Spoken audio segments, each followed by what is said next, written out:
Some of the worst times of your life, but it's also some of the best times of my life. And just, I remember I laughed more in that year than I have ever. You know, like I said, a lot of bad things happened, but at the same time, that was probably the highlight of my career, was just deploying. My name is Kris. I'm 34 years old. I was a sergeant in the U.S. Army.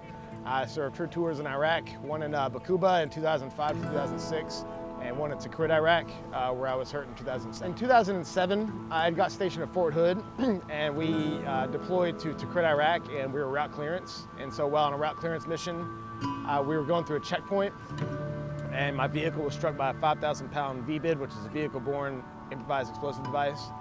And so essentially what it was a bunch of explosives put in the back of a bongo truck.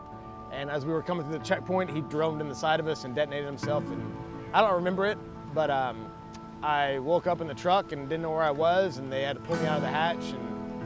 And I had my left leg from the knee down was completely shattered. My right ankle was shattered. I had a brain injury, just all kinds of stuff. I was flown to Longstool, Germany. I had to have a few surgeries. Then I went to BAMSI in Brooke Army Medical Center in San Antonio, where I rehabbed for 2 years. And I kept my leg for 7 years. They limb salvaged me, and they finally opted to take it in 2014. It was great, you know, like I kind of wish I wanted to get up on 2 legs, but like, you know, it'll come in time. But I'm happy with the progress I made. I had some really great coaches. I got to do some cool stuff, and it was a lot of fun. Like I really, really, really enjoyed this.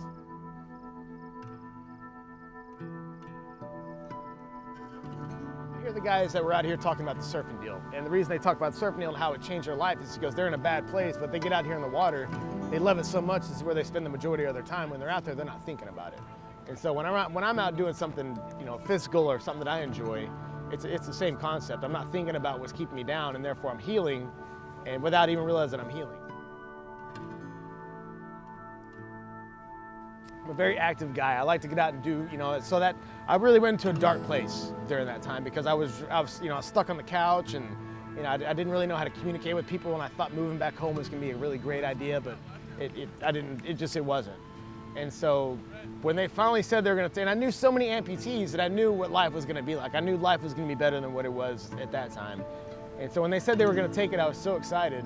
But I was like, why not get a tattoo that like I no regret on my ankle, because I'm gonna get it cut off in 3 days. And so I got a nacho with a jalapeno and some cheese coming off of it. And I didn't research the surgery. And so when they cut the leg off, they cut down the calf and folded underneath to give it padding. And I didn't know that. And so they cut directly down the middle of the tattoo. And I'm stuck with it for life. Epic fail, but it's a good story to tell.